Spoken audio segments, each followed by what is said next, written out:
নাই, মানুষ মারা যাবে।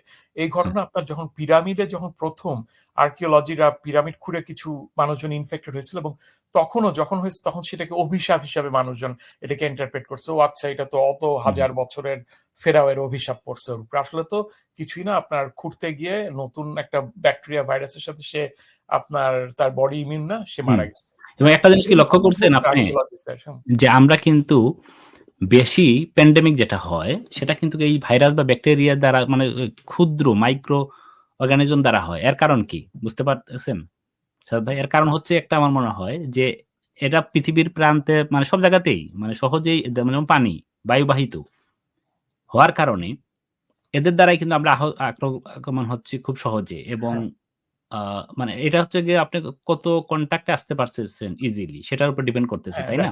হ্যাঁ, এবং আপনার এখন এখনকার দুনিয়াতে আপনার সবাই সবার সাথে কানেক্টেড, স্পেশালি চায়না এমন একটা দেশ যার সাথে পৃথিবীর সবাই কানেক্টেড। তো আপনার চায়না ইনফেক্টেড হইলে মোস্ট লাইকলি কোভিড এর মতো সারা দুনিয়াতে ছড়াবেই, এটা কমন। হ্যাঁ, এবং আপনার এখন যদি এখন আমি ধরেন সাইবেরিয়াতে একটা ভাইরাস আছে, সাইবেরিয়ার পোলার আইস ক্যাপের মধ্যে, এটা কিছু হবে না। পেনগুইন ইনফেক্টেড হলে পেনগুইনকে মানুষজন হয়তো ধারে কাছে ওইভাবে যায় না, গেলেও দুই একটা মানুষ গেলেও ওইখানেই আপনার পোলার ওই রিজনেই তারা এটা তো আমরা দেখলাম ভাই, যখন করোনা ভাইরাসটা যখন চারিদিকে ছড়িয়ে পড়লো, এটা কিভাবে ছড়িয়ে পড়লো সেটাও তো আমরা দেখলাম যে এই যে তার সাথে যারা যেসব এরিয়া কন্ট্যাক্ট আছে নরমালি জিওগ্রাফিক্যালি যারা কাছে, যেসব দেশ কাছে সেই সব দেশ দিয়েই কিন্তু ছড়ানোর কথা, কিন্তু ওইভাবে কিন্তু আমরা তা দেখি নাই। কারণ হচ্ছে কি ওখানে বিমান এর মাধ্যমে যেহেতু ট্রান্সফার হয়ে গেছে খুব সহজেই কিন্তু অনেক দূরের জায়গাতেও ভাইরাসটা অতি দ্রুত চলে গেছে, যেটা যাওয়ার কথা না। হ্যাঁ, এবং আপনি হিস্ট্রিক্যালি দেখেন যে চেঙ্গিস খান যখন সে সারা দুনিয়া মানে তোলপাড় করে বেড়াইতেছে, এই মাথা থেকে দুনিয়ার এই মাথা থেকে ওই মাথায় সবাই মানে জ্বালায় পুরা শেষ করতেছে, তারা নিজেরা কিন্তু মারা গেছে। তারা এমন একটা বোধহয় রিজিয়নে গেছে সেখান থেকে একটা ভাইরাসে ইনফেক্টেড হয়েছে এবং ওরা কিন্তু মারা গেছে ওই অসুখেই। হ্যাঁ, এই ধরনের প্রচুর ইতিহাস আছে যারা দেখা গেছে যে নতুন ভাইরাসের সংস্পর্শে আসার কারণে তারা ওইটাকে ফাইট দিতে পারে নাই। সেটা হচ্ছে আপনার ধরেন স্পেনের উদাহরণ, যেমন স্প্যানিশ যে ইয়েটা ফ্লু, ফার্স্ট ওয়ার্ল্ড ওয়ারের পর, হ্যাঁ, স্প্যানিশ ফ্লু, চেঙ্গিস খানের সময় ব্ল্যাক ডেথ নাকি জানি বলা হয়তো। ওইটা তো ছিলই। চেঙ্গিস খানের কথা বলতেছি না, মূলত ওই যে সাউথ আমেরিকাতে ল্যাটিন এরিয়া গুলাতে যখন স্পেন থেকে আক্রমণ করছিল, এটা একটা। তারপর আমেরিকাতে যখন ওই কলম্বাস সহ আরো যারা ট্রাভেল করছে আর্লি টাইমে, ওরা যখন ইউরোপিয়ানরা যখন আমেরিকাতে গেছে, যে আদিম ওই সময়ের মানুষগুলো ওই তাদের ইমিউনিটি না থাকার কারণে তারা কিন্তু সহজেই ইয়ে হয়ে গেছে।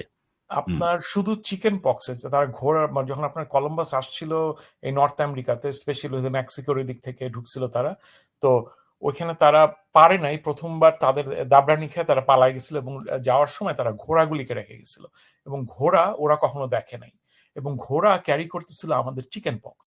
সেই সামান্য চিকেন পক্সে 90% ইন্ডিজিনাস পিপল মারা গেছে এবং পরে যখন কলম্বাসরা আবার আসছে ওই দেশ দখল করার জন্য, তখন এসে দেখে যে মোস্ট অফ দেম আর কি মইরা পুরা শেষ, মানে ছারখার হয়ে গেছে। কেন হয়েছে তখনও তারাও হয়তো বুঝে নাই কেন হয়েছে। হ্যাঁ, এবং বাকি যে 10% এই যে ভাইরাস, হ্যাঁ ভাইরাস দেখেন, আমরা ভাইরাসের দ্বারা আক্রান্ত হয়ে আমরা কিন্তু খুব সহজেই আমরা মারা যাচ্ছি। আবার এটাও সত্য যে ভাইরাসের ইতিহাস খুবই পুরনো। ভাইরাস আমাদের ডিএনএর ভেতরে আছে এবং এটা রিপারপাস ফাংশনে করতেছে এবং আমি যতটুকু জানি প্রায় প্রত্যেকটা উদ্ভিদ সবকিছুতে এখানে ভাইরাসের কিন্তু ভূমিকাও আছে। এখন আমাদের রক্তেও কিন্তু ভাইরাস আছে। আমরা চাইলেও কিন্তু আমাদের সব যদি মুক্ত বলি যে ভাইরাস মুক্ত বেঁচে থাকবো, আমার মনে হয় আমরা পারবো না। কারণ আপনি আপনার রক্ত থেকে আপনার ভাইরাস সরাবেন কিভাবে? সব পারবেন না তো।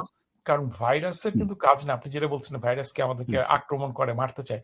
ভাইরাসের কাজ হচ্ছে আলী নেহবে যেটা বলে একটা হোস্ট খোঁজা। হ্যাঁ, এখন ধরেন আপনার জঙ্গলের মধ্যে একটা ভাইরাস বাইচে আছে একটা গাছের মধ্যে একটা পাখির উপরে, তার মানে যদি বাইচা থাকে, পাখিটাও যদি বাইচা থাকে, তাহলে বুঝবেন যে এটা সাকসেসফুল ভাইরাস। মানে ভাইরাস সবচেয়ে সাকসেসফুল ভাইরাস ওইটাই যে তার নিজের হোস্টকে মাইরা না ফেলে। যদি সে তার হোস্টকে মাইরা ফেলে তাহলে সে আর ছড়াইতেও পারে